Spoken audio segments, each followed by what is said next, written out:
Silence is golden. Email is slowly taking the place of phone calls. This is happening not only in the business world, but also in private life. College students talk with professors by email. Children exchange information about homework by email. The PTA sends out information to parents by email instead of the phone chain that was used before.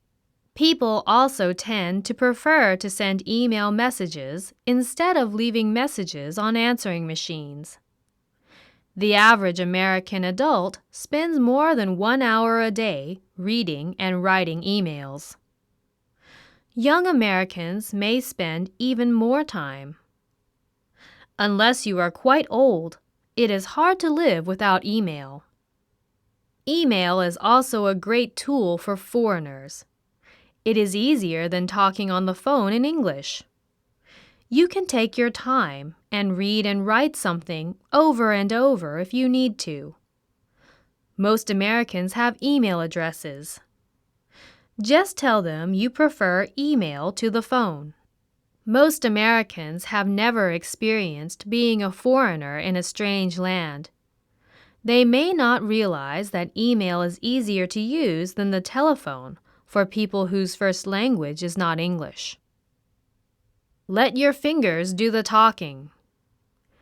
As mentioned earlier, most Americans use cell phones only for talking, not for sending text messages. However, many American children and young adults talk through text messaging on their cell phones. They also tend to use instant messages on their computers a lot. Sending text messages by cell phone is a rather new service in the U.S. Teenagers have started using it more and more.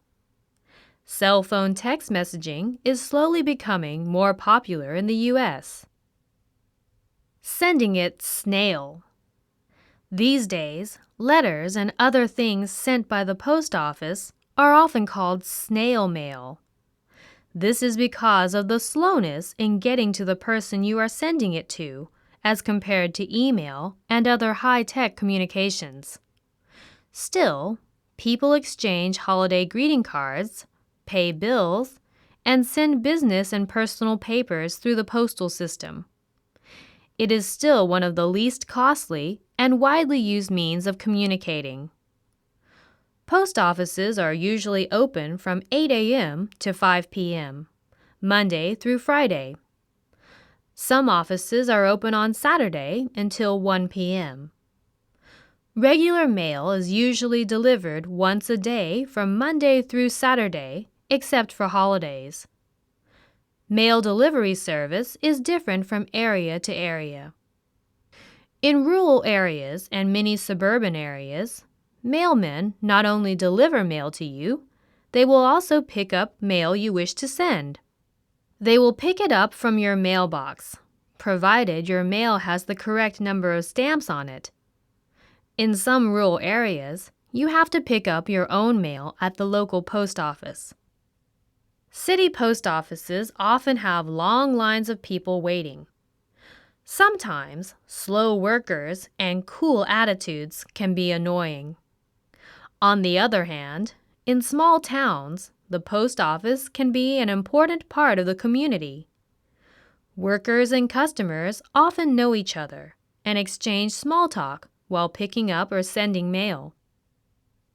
By sea or by air. For mail sent within the United States, there are many different classes. The most commonly used class is first class. This is for regular mail, for sending letters and postcards. Second class is used for mailing certain publications. Third class is limited by weight, up to 1 pound, and is for letters and other printed material. Fourth class is for packages weighing between 1 pound and 70 pounds. Priority mail is faster than regular mail and can be used for either letters or packages. Express mail is the fastest and the most expensive, but it is the same in both speed and price as private services. Americans often insure letters or packages sent by mail, even if the letter or package is not especially valuable. The rate you pay depends on the amount you want to insure your mail for. If you need a receipt of delivery to show that the mail has gotten to the person you sent it to, ask for registered mail. If you need a receipt of sending to show that you have sent the mail, ask for certified mail. When mailing things overseas, there is both air mail and surface mail.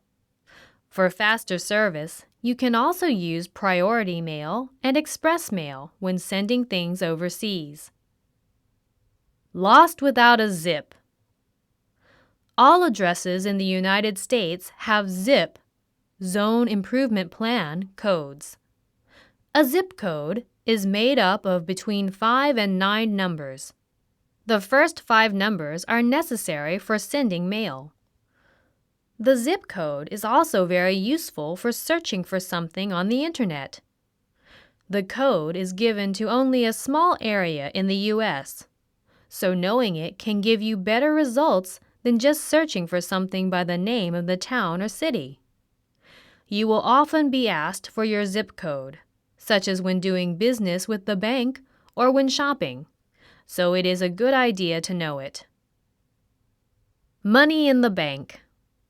Unlike Japanese post offices, the U.S. Postal Service does not operate savings accounts for people or provide insurance policies. Money orders can be bought at the post office.